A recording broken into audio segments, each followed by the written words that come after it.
After that, the little TV was a daily part of my life.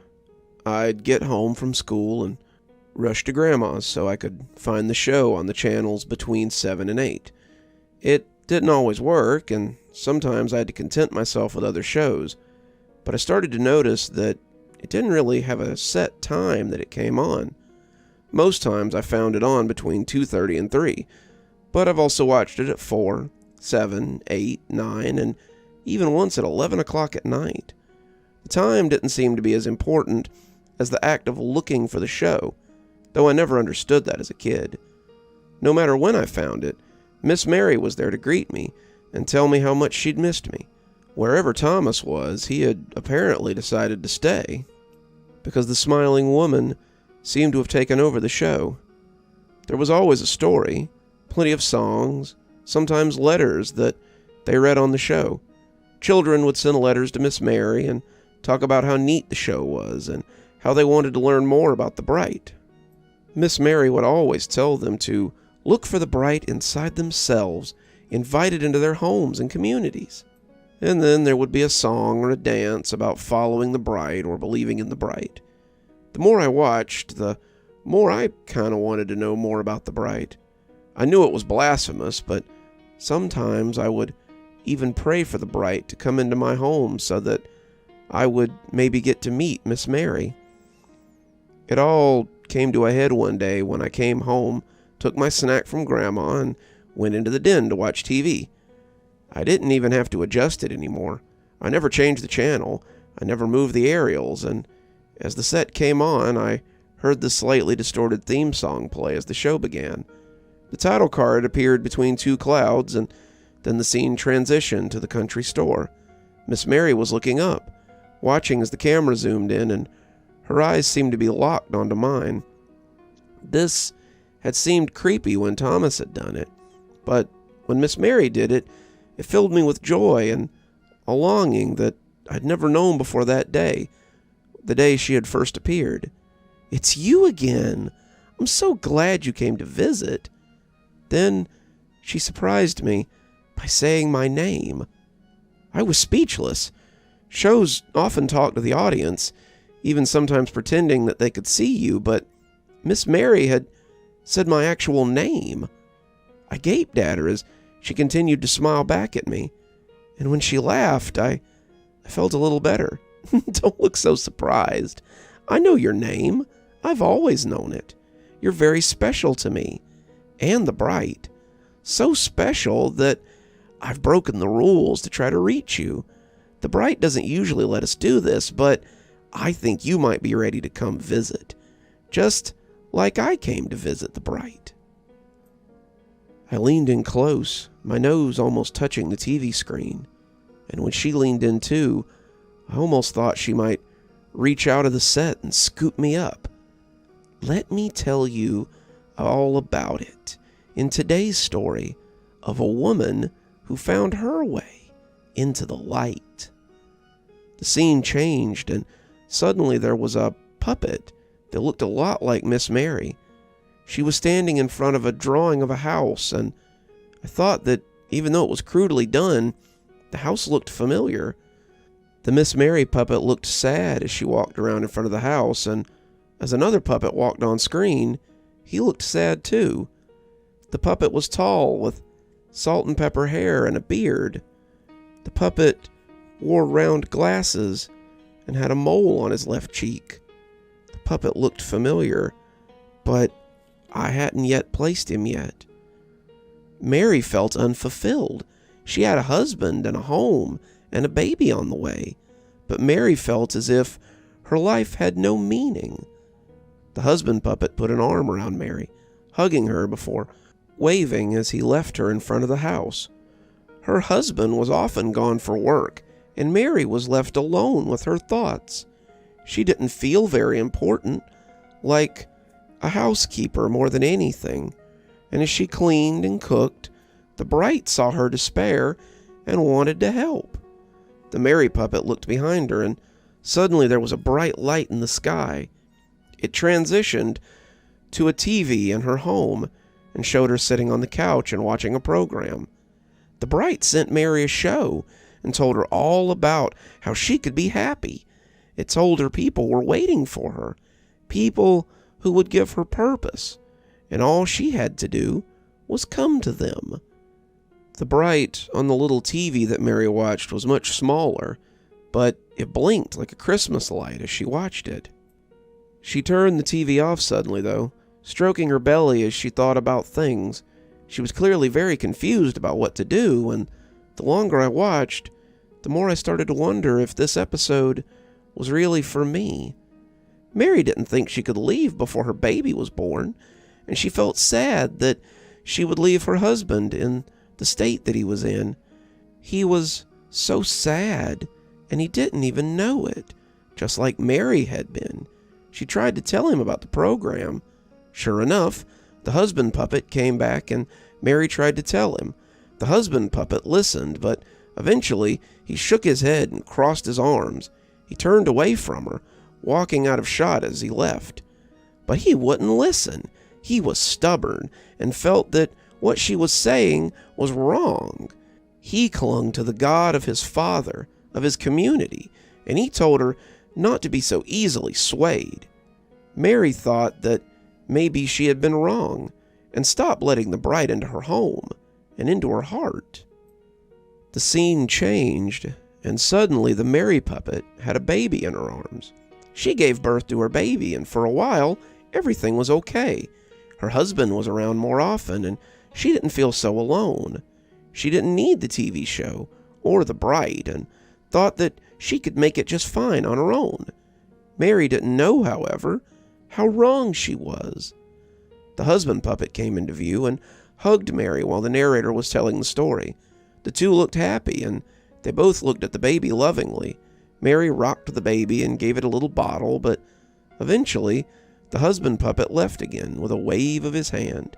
But eventually her husband had to return to work, and Mary was left all alone again. The Mary puppet sat on the couch, looking sad as she cared for the baby.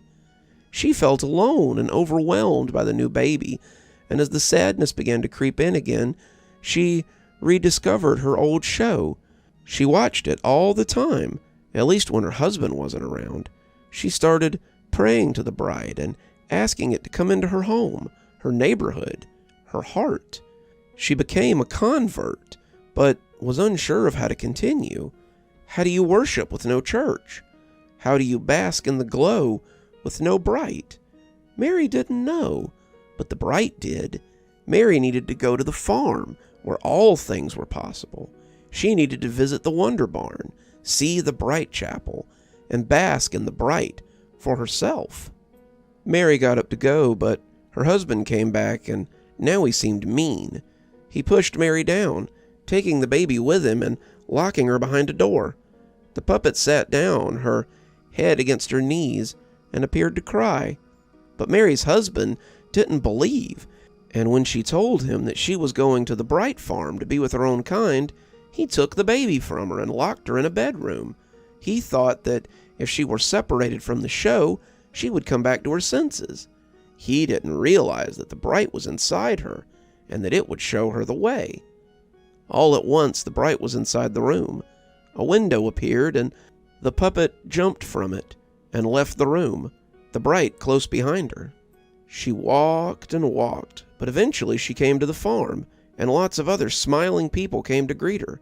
They hugged her and celebrated her arrival, and all of them worshiped the bright together. Mary escaped, and after a long journey, she found her way to the Bright Farm. She met with Brother Thomas and the others who lived there, and they all worshipped and had fellowship with the bright together. Mary was sad to leave her baby, but she knew that if she served the bright, then one day her child would be returned to her. The puppet segment ended, and Miss Mary was back. She was staring much too intently at the screen, her smile looking raw as it spread from ear to ear. I wondered if she ever stopped smiling, but I had my answer when I looked into her eyes. Her eyes didn't look sad like the puppet's had. Her eyes looked crazy, and as I watched, I saw they weren't as focused on me as they had been. They were focused over my shoulder. and I would soon learn why. "Hello, husband. Are you ready to embrace the bright? Are you ready to return my child to me? It isn't too late. You can still join me on the farm. You can still bask in the bright." I heard a noise, a soft negation from paralyzed lips, and turned to see my dad standing in the entrance to the den. He had the big leather bag in his hand that he used when he went to see his four-legged patients, and it made a heavy thump as it hit the floor. He stared at the woman for a long moment, and when he moved, it was like watching someone blink forward. He flipped the little table that the TV was on, and when it hit the ground, something inside it broke. The screen went dark, and the outer housing crackled. The image of the smiling woman was frozen there for several seconds before the static took it away. Grandma came in and asked what was wrong, and Dad started yelling at her. He said a lot of things I didn't understand. He asked her how she could let me watch the same filth that had taken away my mother. How could she be so careless as to let it pollute me as well? He yelled a lot, and most of it was scary, but not as scary as when he started crying. He fell to his knees in front of her, and suddenly he was loosing these hopeless, bellowing cries of pain. He wrapped his arm around her knees, crying like a giant child who's lost something dear to him, and Grandma just sank to her knees too as she patted his back and made soothing noises. I came to hug him too, wanting my dad to stop crying, and when he pulled me into his arms, I felt his tears on my shirt as he hugged me back. I wouldn't think about that show again for many years, and by then, Dad was beyond tears. He died when I was a senior in high school. I found him in his bed one morning, splayed out and staring at the ceiling. He was clutching his chest, his face a mask of fear, and I called the paramedics right away. There was nothing they could do.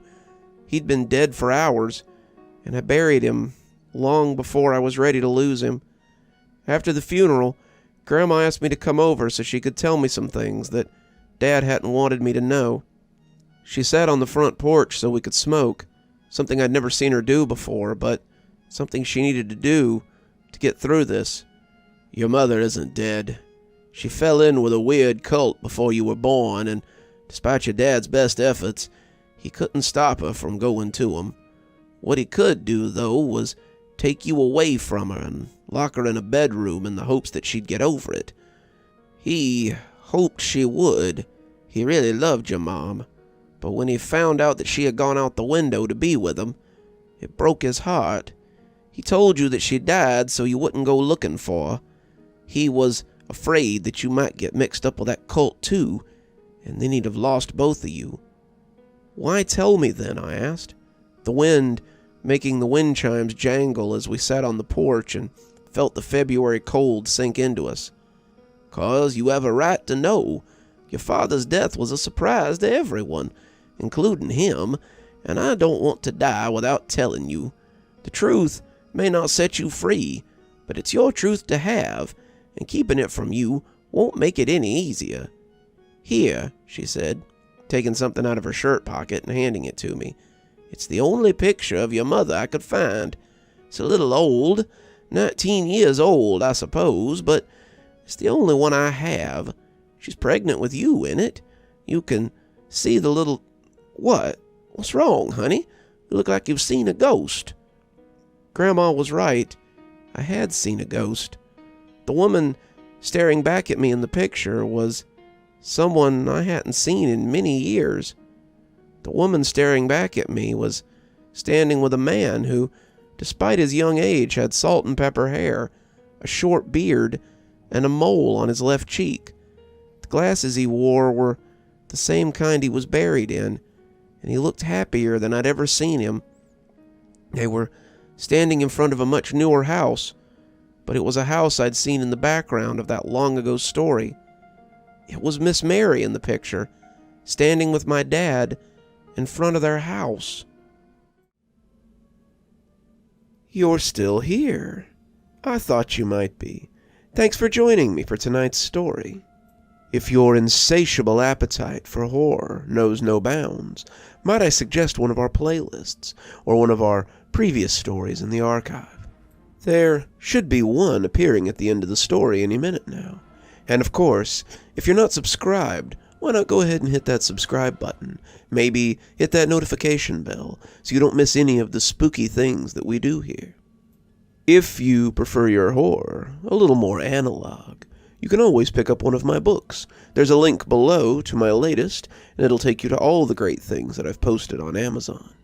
For my book lovers in the audience, I always suggest coming on down to Patreon so you can become part of my ghostly reader tier and get a book anytime I write one, which is usually about twice a year. Speaking of my patrons, let's go ahead and thank them, shall we? Thanks to Unicorn Hollow for being our spooky ghost contributor. Thanks to Janet and Lady Vengeance for being our spooky skeleton tier contributors. Thanks to Hi Stacy, Winter, Xaronan, Emily Coltsfoot, Stephanie Carrington, Marianne Schuler, Tyler Parker, and Jennifer Damron for being our ghostly reader tier contributors. Thanks, everyone. We just couldn't do the show without you. If you think you might like to support the show in a more monetary fashion, come on down to Patreon. I have many tiers. I'm sure you'll find one that suits you best. I always recommend the Ghostly Reader tier, since you get a signed book anytime I write one on your doorstep. But I have many tiers, and again, I'm sure you'll find one to suit you. And as always, thanks for stopping by. Dr. Plague, signing off. Have a wonderful evening.